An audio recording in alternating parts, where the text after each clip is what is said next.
hello everyone who's listening to this first episode, and to anyone really, if you go back to listen to this episode, the first five or so episodes were recorded with a different mic, and so this is current day, as this is like the most recent I've like been recording, so this is like the new mic I used in my most recent episode. So the audio quality for the first five episodes or so is not that great because of the mic I was using, but I got this new one, so the audio might be a little bit difficult to hear, and but I can guarantee that it does improve.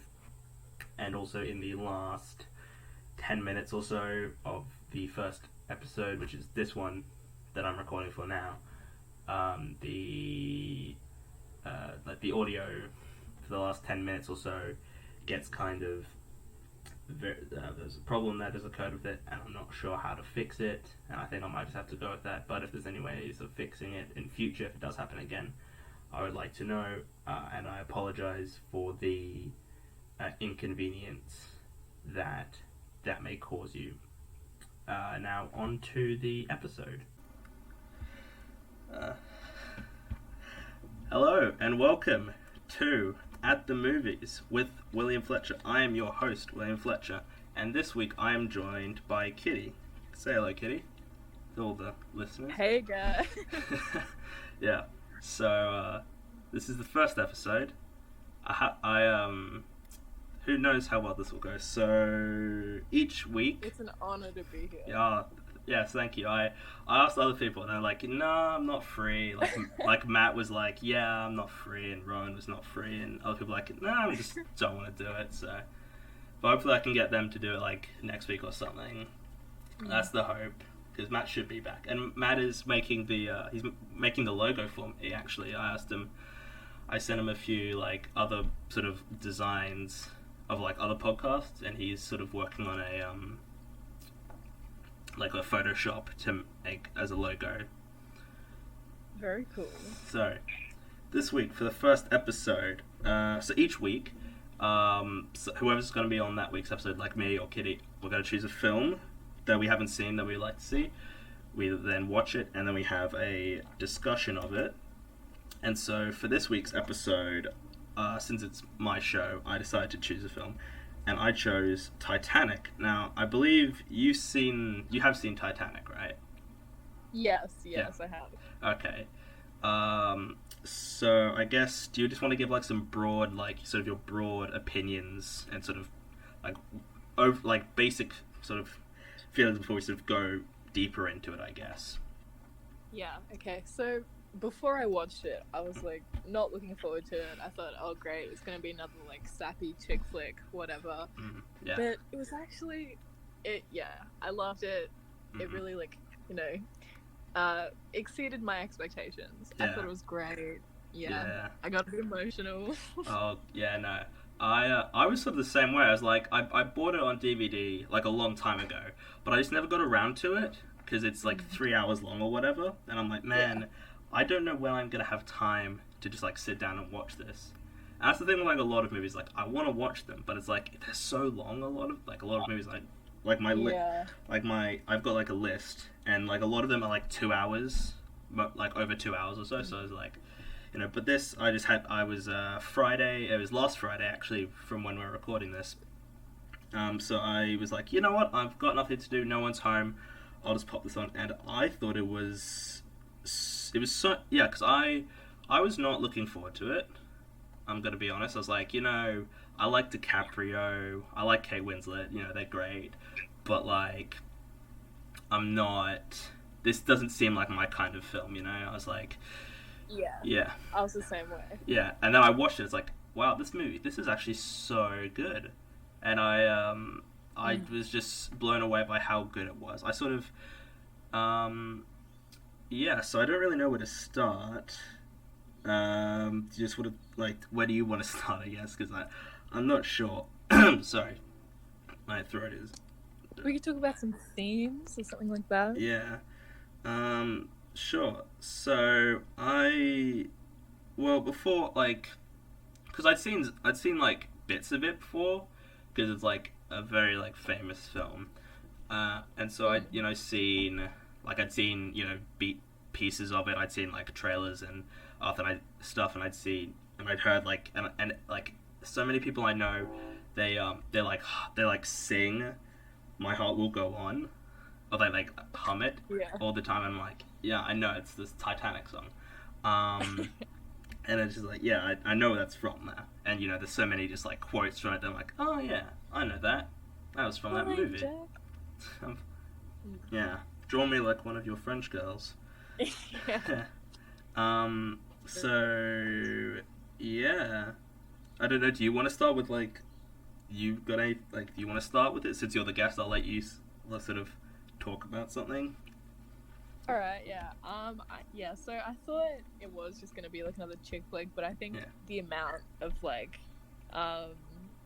the themes that were woven in, like to do with class, was all like very interesting. Yeah. And I liked, like the very clear dynamic, and like how you can really see the difference between the lower class and the upper class, like when Rose goes to the two different parties, you can see that. Yeah. I was like, because one is very much like, like there's the fancy one where they're all very sort of prim and proper, and they sort of have this way of things, and then the other party is just like normal, like a normal, like chaos. Yeah, yeah, you can see that she so clearly has like such a better time. Yeah. In the so I thought that was great. You can see like it really like highlights the working class lifestyle being like frowned upon by the wealthy. But then the upper when class. someone coming from wealth, when someone coming from wealth like actually like partakes in that lifestyle, it's a great time. Yeah, I should clarify for anyone listening. There will be spoilers. I'm just going to clarify. We're going to I mean, you probably know what happens, but like if anyone doesn't know what happened in Titanic, I mean, you at least know like the main thing that happened. Like this happened over 100 years ago, so you should know at least where it ends. So they go on a cruise. Yeah. And there's a happy ending. Yeah, it's the happiest ending. DiCaprio and Winslet go off into the sunset together. Together forever. Yeah. I liked a thing I noticed was sort of when Jack and Rose, like they first meet, they meet at the end of the boat where she's gonna, jump off and kill herself. And then it's sort of, and then when the boat's like sinking and they're like standing, like they're at the back of the boat again, sort of the whole comes full circle. Yeah, the full circle. And I was watching this like because at the beginning of the movie they basically was like, yeah, it sank. So it's gonna sink, but there's a lot of like just foreshadowing and building to that moment. Like there's several like quotes said from a few different characters who are like, oh, this won't sink, or oh, why are all these lifeboats here, etc. And I'm just like, yeah, but, and I think that the movie's a lot like darker than because I know like people, and I was watching, it's like, man, this is really this is dark. Like there's a lot more like when like I was watching it, I was like, man, like they like when there's the couple, like the elderly couple in the bed together, just like holding each other. It's like, yeah, that was like. And then there's the mom and like the two kids, and she's like trying to tell them a story or something to like put them to bed or whatever. And I was like, yeah, this is actually like a lot darker and sort of more. Like I was more impacted by it than I thought I would be, because it's like it's a thing like what happens and everything, but you don't. Eventually, you sort of don't understand, I guess, the gravity of it and how it actually was. And I think James Cameron really was able to. He directed and he made this film, and I was doing some research on sort of on like the making of it and everything, and he apparently went down and sort of swam with the Titanic. Like he looked at the so he went like diving and everything, and he was like sort of looked at it, and there's a story of like when he first saw it and he came to the surface, he broke into tears, he broke down into tears because of like how impacted he was by like the whole thing, because it's, you know, a real thing. And so yeah, he spent, I think it was like 12 days or something he spent down there, which is, I think it was like, that's more than the actual people who were on the Titanic. Yeah, I found it here. So he went on 12 dives to the real Titanic, and so he also apparently shot with the real like remains of the Titanic, like like the underwater shots. All the underwater shots. It says here that he was able to like shoot those, which I think is very impressive, especially for like 1997. Like that's not a long time ago in sort of the general space of time, but when you think sort of how far technology and filmmaking has evolved in that time, like very impressive. It's very impressive that he actually did that, you know. And I always respect people and filmmakers who want to make stuff in and around water, because it's like the hardest place to, like Jaws is amazing. I adore that film, and I respect them for like, you know, like who doesn't love Jaws? Come on. But I respect like them for doing that, you know, going out into the actual ocean to shoot that. All that, especially when equipment wasn't, you know, as advanced as it is today. Like you could lose like hundreds of thousands of dollars in like equipment alone, like shooting out there. But it's amazing. And it's just like, you know, again, that was like, you know, Jaws was in the 70s and Titanic was made in the 90s, but it's still just impressive that they do it, because it seems like a lot of like recent films that take place in and around water, they sort of shoot it in like a tank, like on a set, but like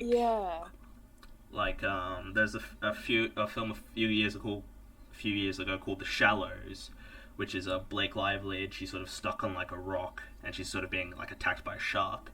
And so apparently, well, for part of that, they did shoot it on like an actual island. They went to like an actual island, I think, like off the coast of New Zealand. But then a lot of other stuff they shot in just like a tank in like a green screen or whatever. But like, you know, with Titanic and that, it's very like, it's just very authentic. Well done. Yeah, it's very authentic, and I think that. And I sort of, that guess leads into the point of just like, I think the production design and like costume design on the film is just, all of it is just really well done. Like I think like phenomenal. Like all the rooms that they built, I just like, that is very impressive, because that they built that. And I always you know, and I know that, and I really enjoy good production design, because you can tell it's real. And that's the thing I like, is when you can tell that something is real. Like, I appreciate CGI, and I do think there's some very good examples of it, but I think it's just as impactful, if not more so, to have real sets and be like, like, you know, with with just stuff that is tangible, and you can tell that there were actual people there. You know, I can't think of a specific example, but you know, when you hear about these big epic like action films, whatever, if there's like a scene near a body of water, it's often just like 2 or 3 inches on like a set. It's just like kind of disappointing. Yeah. But knowing that Titanic had actual shots from the real wreckage, it's just like makes it more impactful. Yeah, and I think I don't know how accurate the whole, like, all the sets they built are, because I don't have a big understanding or knowledge of the full history and what it actually was like. But I think even if you do know, I don't know if you'll mind exactly, because I think the whole, just like, all the sets are just spectacular and just well done. That is like, it's just all really well done. So shooting in water. What, sorry? What you said before about like you didn't think that you would be impacted as much as you did. I really empathize with that, because you know everyone already knows what happened to that Titanic. Yeah. And I think it would have been like impossible to shoot a movie about the Titanic and have that same impact and the real tragedy. Yeah. So I think it was really smart that they shot it in the format that they did, like with the flashback kind of thing, like the non-linear. Yeah, where it starts with really Rose as like an old woman sort of telling the story. Yeah, I think. Yeah, I think this is a kind of film where I think very few directors could probably make this film if they wanted, because it's a very ambitious film to try and make. Yes. Because you're shooting in water, because like all the set, like there's so much of it towards like the latter half of like they're in water. Like all the sets they're flooding. Yeah. The actors are just running on water, and I'm just terrified of like someone getting electrocuted. Yeah, I think I heard a story of like Kate Winslet nearly drowned at some point on set, because I don't know where it was, but it must have been one of the ones where like she's like nearly under, like the water's up to her neck nearly, and she's like, but the entire production, from everything I've heard, sounds like it was it sounds like it just went terrible. Like there was a day where they were eating, like the cast and crew, they were all eating, and someone like spiked the food with PCP. And so, oh my god! Yeah, because it was just a horrible experience, and like 50 people went to the hospital or something. Oh jeez. And like they never found out who did it, but I mean, like that is like a terrible thing to do. Yeah. And like it must have not been fun though to push someone to the point of like spiking food with drugs, like Yeah. It's crazy. And it's sort of, and a lot of the other cast should have sort of shares like sentiments. Like Kate Winslet, for example, she said she never wants to work with James Cameron again unless she's paid like a lot of money, because she didn't enjoy her time on it. But she's in Avatar 2 now, so I guess she was paid a lot to be in that. So, but Leonardo DiCaprio said he had like a great time on set. Like he didn't dislike the experience. Like he seemed, what he said, he's enjoyed it. He didn't have the problems that other people had. But it just, it can't be like fun to have to sort of shoot. Yeah. And especially because like because they shot like so much of it in water that like it would get freezing cold. Yeah. It would be just a very stressful environment. And it must be so uncomfortable because a lot of them, I assume, were like sort of wet all the time because we made a film together. We shot a film. Yes. And so we did, yeah. And so not to that extreme, of course, because it was like a 3-minute or so short film, but we know how sort of... It was 4 minutes, actually. 4 minutes, yeah, 3-4 minutes. It's a short film. It's not a 3.5 hour nearly epic, but like I sort of, when we were shooting, there were times where I was getting like a little bit bored because we were waiting for like sort of actors to get into place, setting up equipment and everything. So I can't imagine how like terrible that must feel to sort of be in that situation on a massive scale where you're wet all the time. You're just like, you're freezing, like just everything just like is like just cold, and just everything just sucks. Like but I respect them for doing the for continuing with the project, and that they were like, let's do this. So yeah, it's for sure like a landmark. Oh, absolutely. Yeah, I mean, it was at one point like the highest grossing movie of all time. And I feel that it's fully deserved because it's a very ambitious film, but it's sort of a film for everyone, almost. Like there's like some kind of like dark stuff in it, but you could, I think this is a film, I think that's why, a lot of movies, like the highest grossing movies, if you look at the list, they're sort of just movies that affect, like they appeal to everybody, like Star Wars and Jurassic Park and such. Like they're for everybody, and I think this film can appeal to basically anybody. Like if you don't like the genre, then you might not like it. But I'm not like a fan of like this genre, and I still quite liked the film. Yeah, well, well, it's got the romance obviously, but then there's also like the drama and the historical aspect and the actions. You know, like so much of everything. I think it's got something for everyone. Yeah. So I guess should we talk about performances? Because I think there's some really like good performances in this film. Like, yeah. So Leonardo DiCaprio is I would go as far to say amazing. I would go as far to say he is my favorite actor, just of all time. Like I don't think I've ever seen something where he's in my top 10. Dislike DiCaprio. I haven't, like, I don't know, he probably is number one, but I'd have to look at, like, sort of the list. If I was to make a list, I'd sort of have to see, like, who else would be on that list and where he would rank in that list. But he'd definitely be, if he's not he's definitely, like, at the top, if not number one, you know? Yeah. I was actually, of course, I love Leo. He was amazing. I think I kind of prefer some of his, like, earlier stuff, like, of course, Titanic. Yeah. And, like, I've got his, Romeo like... and Juliet. I'm gonna be honest, I did not particularly enjoy the film. So I'm just gonna quickly explain. I think if this took place in, like... I think I wouldn't have minded it as much if, like, either it was sort of...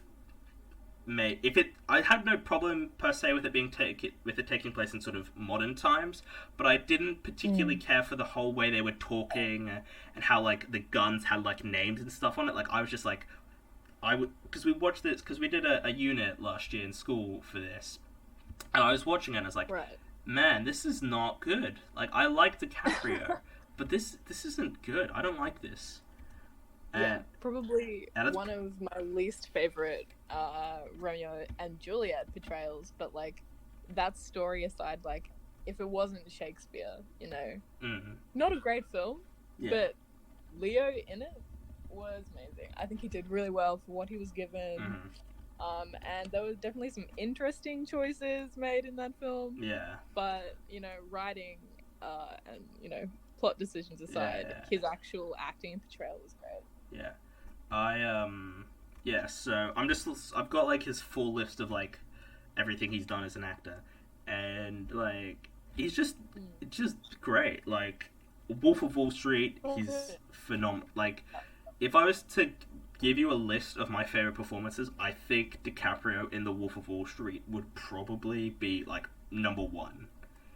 Like it would definitely be like up there if I was to give you like a full list of like my favorite performances. Like when he was like on the lewds doing that whole drugged out. Oh, that was amazing. That was never so seen anything like that. No, it's so good. Yeah, and like I just think that I think The Wolf of Wall Street is just a phenomenal film, and I just think he's great in it. But like Django Unchained, like he's brilliant in that because I also think Catch Me If You Can is one of like a lot of like I know a lot of people who like the film and who know it, but I personally think it's I think my favorite Spielberg film. If I was to look at like my ranking, I think it would be one of my favorites at least, if not my personal favorite Spielberg film. I'm not a huge Spielberg fan, to be honest, and really all of my film friends like hate me when I say that. Why? What don't you like about Spielberg? If we could quickly detour for a brief second, what don't you like about him? Just like basic I don't really sense. Like his genre. Of course he has like, you know, the classics. Like how could I not, you know, love Jaws and E.T. But I feel like in a lot of his films there lacks like a personal element or just something like for me to empathize with. You know, like Indiana Jones. Like are you kidding? It's a classic. But I don't have like a personal connection to it, you know. Oh, okay, yeah, no. I totally get that. I haven't seen a lot of his recent work. I think because I feel like sort of Spielberg as a filmmaker, sort of he's not like at the level he was. Like I feel like he's sort of dropping in terms of like quality, I guess is the word I'm after. Like, well, we'll see when West Side Story comes out next year, I guess. I was like, I'll see it. I was planning on seeing like the original version of West Side Story because I haven't seen it. But then it's been delayed till next year, so I'm like, I guess I'll just see it in a year. I was not. It wasn't like a thing. It wasn't a film. I was like, oh, I can't wait for this because I'm not. I like musicals, but I feel like it's more of a romance. Like have you seen West Side Story? I've seen parts of it. Like I feel like I don't need to see it because I like I know the quote, but yeah, I'll wait for Spielberg's version. I'll watch that. So anyway, so back to DiCaprio. Yeah. So he's great. Kate Winslet is always great. Like who doesn't like Kate Winslet? Yeah. I was slightly disappointed with her Titanic performance, though, to be honest. Really? Yeah, maybe it was the way the character was written. I feel like parts of her did feel kind of superficial at times, but I think obviously that is a character. But Eternal Sunshine is mine, right? Oh, that movie's so good. I need to watch it again, but it's really it's a masterpiece. Good. Yeah. It's like in my top 3 favorite films probably ever, right? Yeah. And after Kate Winslet being in that and me like loving that movie so much, I saw Titanic afterwards. Oh, and I was like, ugh, like I don't know, and I know I shouldn't be comparing characters like across films. To be fair, they are very different characters if you're going to compare them. Yes, extremely so. But I don't know if like the Rose character is within her range. Like obviously, she's brilliant. I think she could do like just about anything, but I just felt the character like lacked somewhat. Like it was just rich girl, but now she's in love. It's like, and she wants more from her life, but it could have been. I will agree that actually is a fair point. I do think that's sort of an archetype, sort of like a sort of like I'm just gonna like I feel like there's quite a few like just like Disney animated films that are kind of something similar to that, Yeah. Like a lot of the Disney princesses are sort of that kind of thing. Like they're this girl that wants more in life. She's sort of at this point, but she wants something that's different, yeah, they still feel quite like shallow. Yeah. But I think I think she's great in it, though. I think like she's. But I mean, she's Kate Winslet. Like, she can do anything, She's just. Yeah. So who else? Billy Zane, man, is he so? He's so good. What character? He's what's his name? Hockley. Like he's like married to Rose. He's like her husband. Okay. Yeah, I thought he was. Were they married or was it? Oh, was that the fiance? They were. I'm trying to remember now. I think they were together, but I don't know if it was like a. Actually, it says here. It says here fiance. Yeah, so they were fiance. They weren't married yet, but they were going to be married. Yeah. I thought he did a fantastic job. I thought he was he was so good. He's so dislikable, and that's the point. And I was just watching really well. Yeah, I was just watching the movie, and the entire time I was like, "Oh, come on, please, just don't give him a happy ending." And then when he like gets on, and when he gets like on the boat at the end, he's like pushing people off, whatever. I'm like, oh god. Oh my god. And like when he like uses like the kid that's not his to get on the boat, I'm like, come on. I get that's the point, but I just sort of feel like, and I sort of feel like I will sort of agree that like I don't. Sort of the way they ended his character, I felt that it was a bit anticlimactic. Like Rose, she's like telling the story, and then she's like, "Oh," and then he killed himself like a year later, or whatever. Like the line is, and I was like, it's a bit anticlimactic because it's just sort of like, well, yeah, that's great, but like that we don't. It's just sort of like, I'm not a big fan of like sort of major events or like character deaths or whatever being explained in just like lines of dialogue, or like not. I don't like that because I just sort of feel like it's lazy almost at times. Like I don't think like I get the point, and I get why, but I also am just like, you could have done something better. You know, you could have maybe left something up to interpretation, perhaps, or maybe you just sort of like have Rose say something like, that was like the last time I ever saw him or whatever, and then that's it, and then you could sort of make up what you want. You know, that happened to the actual character.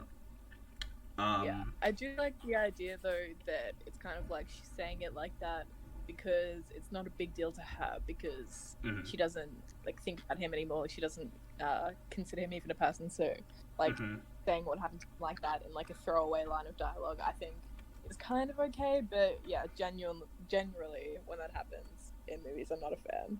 But I think it kind of works. Yeah. Yeah, no, I do agree with that, but I just wasn't a massive fan of that. But that's just my personal preference.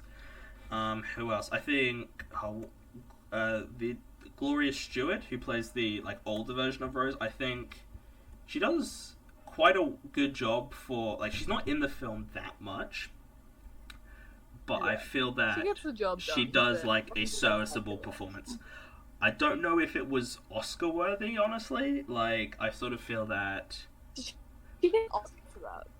She didn't win for it, but she was like Oscar nominated for that, I should have said. Oh.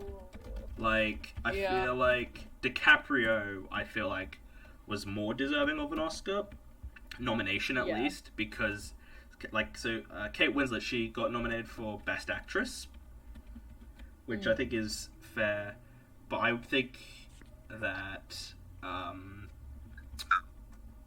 that DiCaprio I just want DiCaprio to win everything because he's the best. He's the best. He's like and I think like the rest of the cast, I think they all do very well. They're all like they all get it. They're all like, they sort of fit, you know. They're not like major. They do the job. Yeah, they get the job done, you know. Yeah. But it's not, I feel like the only spectacular performance was really Leo, to be honest. Yeah. Oh no, we've got to talk about Fabrizio though. Jack's like friend that he's got, that like they get on the I thought he's only in it for like a few minutes, but he's like just so much, like, I don't know, something about his character and the way they wrote him. There was like such a, I was like, this, he was just like a character that was just like a ball of just like fun, and just like you were just happy to see him.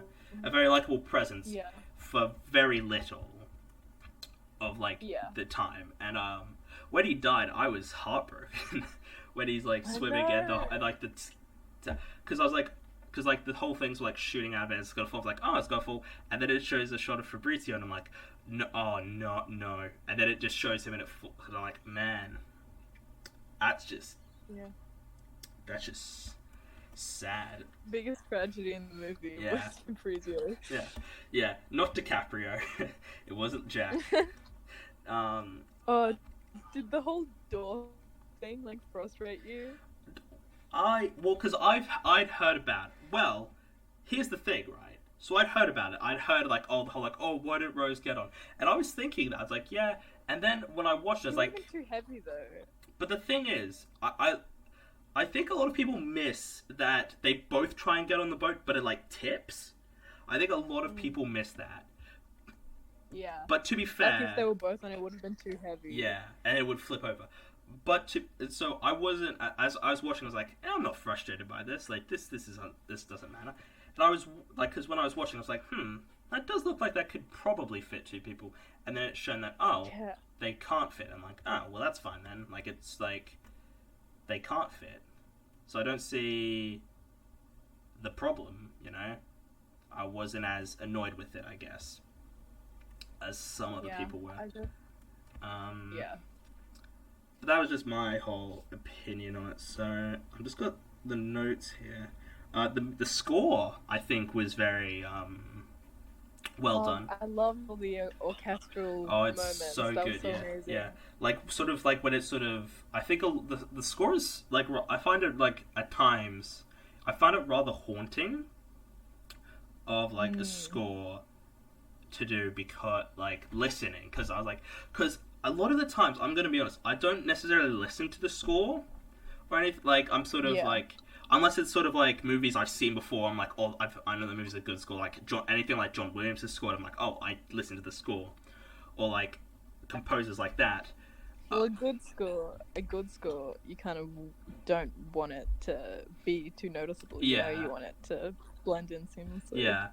But like I thought the score was very well done. Like the underwater stuff and sort of the haunting and the sort of sounds and everything. I thought it was like all very well done. Well done. And I just thought it sort of added like a nice level and sort of a nice piece of like dread, you know, a bit of of like, you know. And I thought that I don't know who did the score for it. Actually, it's probably here somewhere. It was done by James Horner, who's done, I don't actually know what else he's done, but I think he did a very, actually, just got his list of films here. So he's done like Star Trek, he did Aliens. Oh, I like Aliens. And I don't remember the score from that. Yeah, apparently he seems to have worked with James Cameron quite a bit, which is fair enough. Like a lot of, it seems like a lot of filmmakers, that is, sorry, have sort of like composed, like they sort of have like the same composers, like like Christopher Nolan. He's done, I think, most of his films he's like scored by Hans Zimmer, because been Hans Zimmer and such. And I think that's just what it looks like, because he's done Avatar, because James Horner's also done the score for Avatar, and it just looks so. But I think just overall, like all the pieces of music that play throughout, like the I forgot, like the 4 musician guys who are playing like the violins and everything as the boat is like sinking. Yes. They play on. So good. And I remember, I believe that's like actually real, like that actually happened, which I find kind of did. Yeah. And I'm like, man, I respect them for that. Like they're doing, you know, this thing, and you know when like they're all leaving and then the guy starts playing his violin again, I was like, wow, I'm so much more invested in these characters than I thought I would be. Like, and there's like, and I just was surprisingly just, for most of these characters, I was like, man, I really like these characters and I'm really invested. And I hope, and I want these characters to survive. You know, I know a lot of them won't, but I want them to, you know. And that's just sort of how I feel about a lot of the characters, is that I want them to get a happy ending. And they, you know, don't always. Yeah. It's weird to talk about this movie's ending, because, of course, it's an historical event, but yeah. Sorry, what you were cutting out? You're cutting out for me slightly. So fucking well. It was probably good because I swore. But okay. All right. James Cameron. You know the drawing that Jack does of Rose? Yes, of course. Who doesn't? I think that's a bit like everybody knows. Like, oh, there's a bit where DiCaprio draws nude Kate Winslet. You know, and I'm like, so James Cameron actually he drew that himself, which I find is very. Oh. Kind of creepy. It's a bit weird though, because I'm like, so did he actually just have Kate Winslet? Did he actually do that, or did he just get like? That's probably why she didn't enjoy shooting. Yeah, because I think when like there's close-ups of like, I think of his fingers, and I don't know if that was DiCaprio like actually doing that, or if that was James Cameron. It's very hard to tell because I don't keep like, I'm not really paying attention to his hands, because like why would I? Yeah. But I think... Why would you when Kate Winslet's right? Yeah, exactly. Like, and I was just watching, it's like, you know... And it's weird, because it's like... Because I'm sure there must have been a lot of kids that saw this movie, because I think in, like, America, it's got, like, it's like a PG rating or whatever. And so I'm just... Ooh. Or, like, PG, like, 13 or something. Like, a lot of kids probably saw it. And I'm like, man, that must be awkward to just sit there as, like, a 10-year-old, and there's just, like, a naked woman. And it's like how awkward that must be... For, you know, those quite people. You know, so I didn't have to deal with that because I watched it alone, so it's like, oh, you know, it's fine. But and I think that like it's not like, it makes sense why it's there. Like, it's not like they don't just do it for the sake of I feel anyway that they don't do it for the sake of it. Like I think there's some movies that just sort of put nudity in because they can, and it doesn't add anything to the story.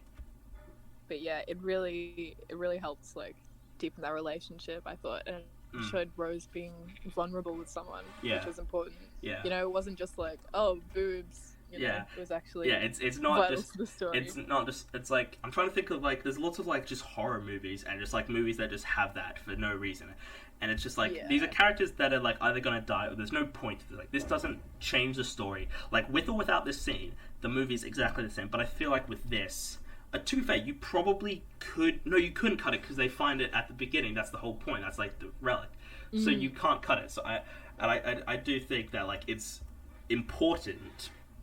But it's also like, well, yeah, it's important, but it's also just like fun. Yeah, fun. Yeah, that's apparently how like they met. Like that was like, so apparently the story is that when Kate Winslet and DiCaprio first met, she just like disrobed in front of him just to like break the ice. Oh, like that was the first. That was like the first like that was the first scene they shot because a lot of the other sets hadn't been built yet, so they had to shoot that whole that was like the first stuff they shot. And I mean, like, how just sort of awkward that must be, because they probably hadn't met that much, or they probably met at like... The chemistry was there, though. Yeah. It was good. Yeah. It was, both, they worked really well together. Mm-hmm. Like, although I didn't love Kate Winslet's, like, character portrayal, that aside, like, her actual relationship with Leo and that whole portrayal, that was amazing. Yeah, I was like... Because I very rarely, in movies, I get attached or I enjoy romances or love stories portrayed on screen, because I feel like they're just sort of the same thing. They're just kind of just boring, or it's just like because I'm going to be honest, I think rom-com is like possibly like my least favorite genre of film, because there's so few actual good ones. I could just put that to romance films in general. Like, very few romance films I like are even about romance. Like, Eternal Sunshine, you could kind of say it's a romance film, but it's really not. Like, it's about a breakup, sure, but it's really more a drama. It's more of a drama. Character study. That has a romance plot in it. And so, like, if I was to look at my list of just, like, favorite movies, like Her, I think has got, I think that's got a romantic subplot. Like, the whole point of that is that it's a romance.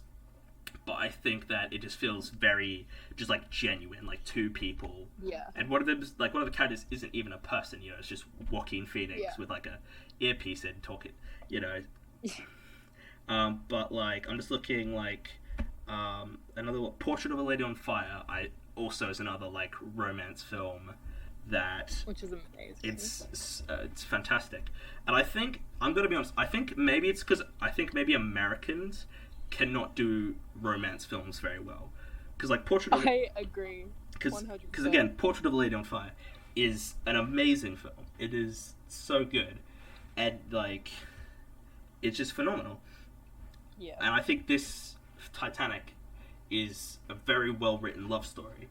And I was very much rooting for those two characters, even though I know the ending, even though I know that at the end, Jack dies. Yes. And I think, you know, that's the only way it could have ended. Mm-hmm. And, like, in a way, like, the iceberg and one of them dying was the only real way that it ever could have ended, because, like, you know, they come from two different worlds. Yeah. And the death kind of, like, solidifies their love, you know, like, they're going to be together forever now. Yeah. Before we get on to, like, the final, like, the ending, like, the death, I'm just gonna see if there's anything else. I think the transitions that they sort of do in between scenes, like, there's, like, when there's, like, a shot of, like, the boat of Titanic underwater, and the camera pans around to, like, the Titanic when it was, like, there, like, the full ship, and, like, and I was like, that's very well done, and there's very powerful. Yeah, and I think it's sort of, and another really good one is, like, the reverse of that, when it's Jack and Rose, they're on, like, the edge of the boat, and they're, like, you know, they're together, and then it pans, like, it pans the opposite way, actually, I just realized, because when it goes from like the sunken boat to the like full boat, it pans from left to right, and then the other one it pans from right to left to like the sunken ship. And I think that is very, very like well done, and I just think the transitions and as I was thinking about it, it's like, oh wait a second, it goes from one side and it goes to the other. That's very good. I think this the suspense and like it's very tense actually, in sort of like at some points, like when Jack, he's like handcuffed to like the pipe and like the water's like seeping in. I'm like, that's very well done. And like when they're running like along the pathway to like get that like little kid, because he's just like sort of standing there, and I was like, oh come on. And then I was just like, this is so well done again. And I think that's that's a good film when like what's gonna happen, but it's still tense and it's still suspense. Yeah, when you're still invested, even though you know the end. Yeah, and I think that's like the best way to write suspense. Or like you've got like the mark of like a very well written and suspenseful film when you know what happens. I watched yesterday actually. I rewatched Zodiac. Have you seen Zodiac? I think so, a while ago. Yeah. So I was rewatching it yesterday, and there's a scene where Jake Gyllenhaal, he's like in like a basement with like this guy who may or may not be like a serial killer, and sort of the suspense and the tension there is so like palpable, because you're like, he could be, because you don't know. That's the thing, and you don't know, and so you're sort of, and I was just sort of watching it, and I'm just watching it like, man, this is actually very tense, and like. Because I've seen Zodiac, but like quite a while ago. Yeah. But that's David Fincher, right? Yeah, David Fincher. Yeah, David Fincher is like my absolute king. Is my favorite filmmaker ever. That is. Have you watched his series Mindhunter? I don't think I have. Oh my god, you have to watch that. It's on Netflix. It's amazing. Okay. I'll get to it. I'm making sort of my way through like all his films. Like I'm rewatching them and watching some of them for like the first time. So yeah. Back to Titanic though. Yeah, Titanic. So should we just talk about the ending? Because I think that's like. So I'd seen bits of it. Like I'd seen pieces of it, because it's like one of the most famous like death scenes, arguably ever. Yeah, of course.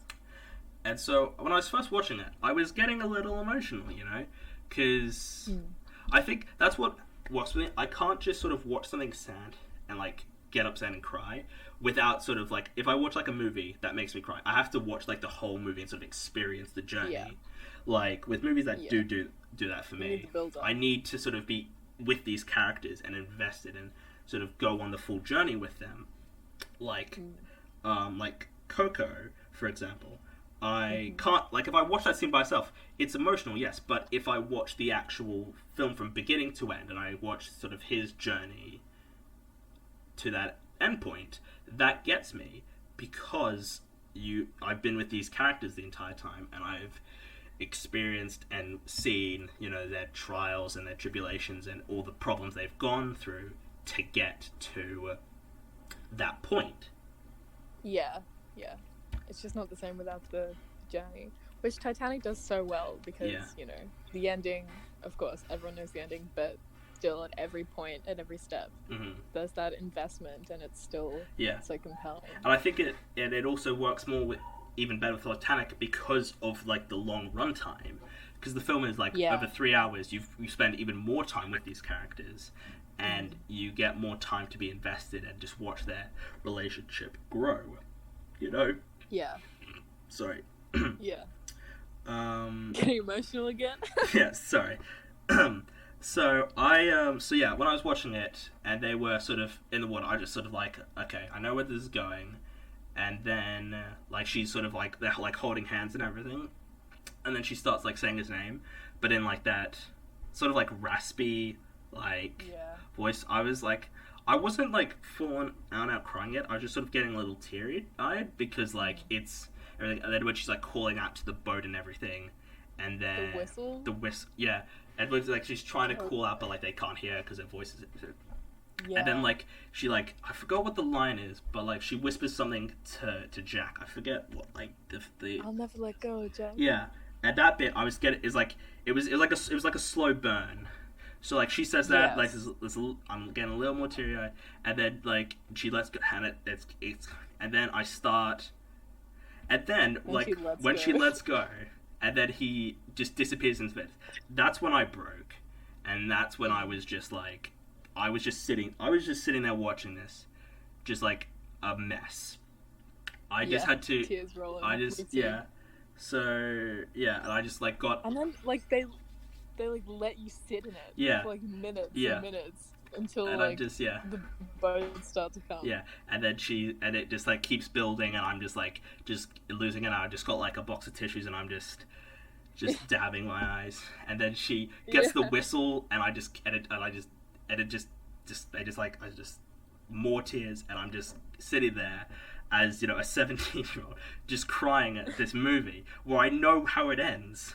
Like, I know that he dies and that she lives, but I'm sitting there a mess, and I'm just doing that. And then the ending, and like for the entire like I don't however like 10 or so minutes, like the entire ending, I am still just emotional, and I am still just crying because it is so through the credits, and then the song, and then My Heart Will Go On plays again, and I'm just like, oh god, punch to the gut. And I was watching it, and then I just hear like the song sort of like fade in, and it's stop, and I'm like, oh come on, and I just keep because it's so good, and I was just sitting there, and there was just like a pile of just tissues because I was so invested in this story and in these characters that like. I was so shocked, and I was just so surprised at how affected I was, and how much these characters meant more to me than I even realized. Like, I was watching it, and I was like, yeah, this is a charming film, I like these characters, but it was weird, because I was affected more than I thought I was. Yeah, it hits hard. And I just was like, I just didn't know what to do then. I was just sort of just like, sitting there, just sort of like, well, that was something, and I'm just sort of, and I now what? Just go back to living your regular life. Yeah, and I'm just like, man, this is just, man, and it's weird because there's so many movies that I love that I wish I could watch for like the first time again because of how good they are, and I think Titanic is probably one of those films where I'm like, man, I've now seen that film. That is a film I have now seen.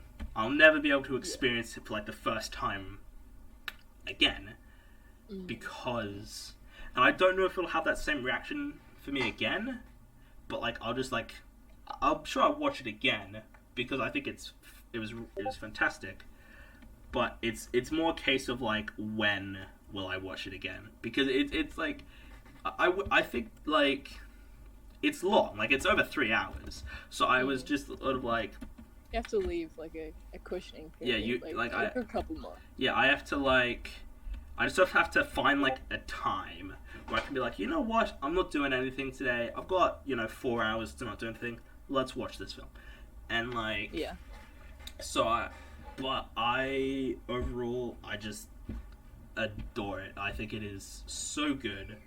I just think everything in it is just fantastic. I think the writing, the directing, the acting, the cinematography, the production design, set design. I think some of the effects don't hold up. I will say that. I don't think all the effects hold up.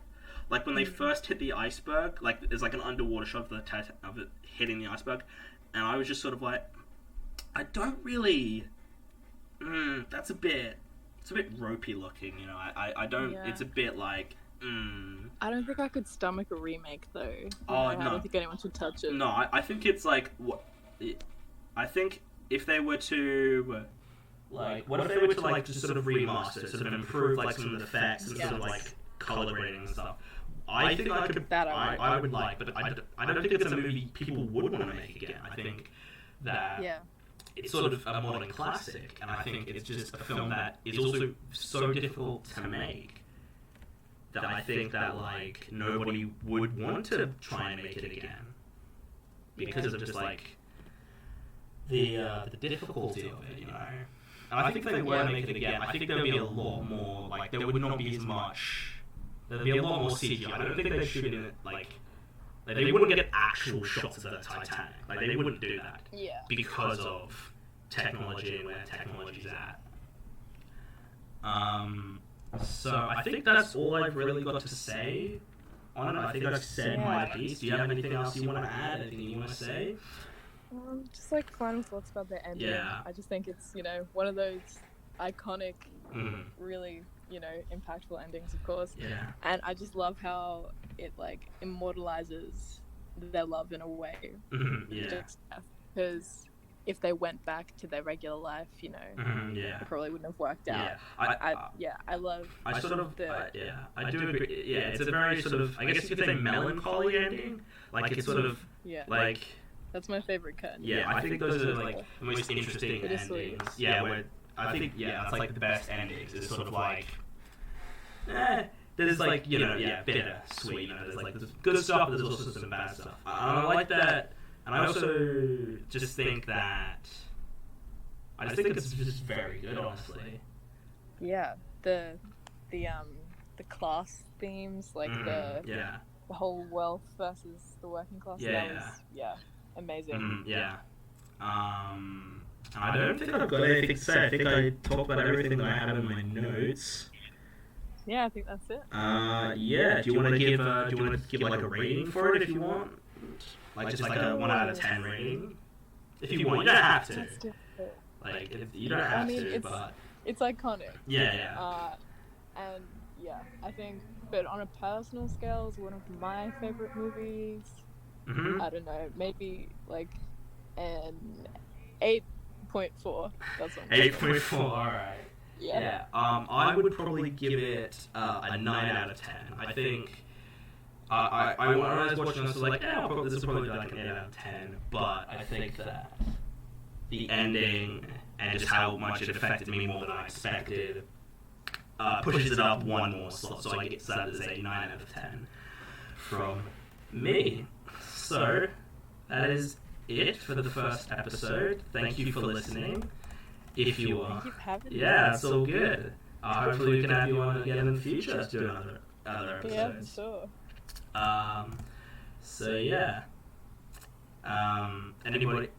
For people listening, sort of gotta try subscribe, gotta try and do this weekly as best I can. Don't know how well it's gonna turn out, but I'll try and do this weekly, and I will hopefully see you all next week. Bye.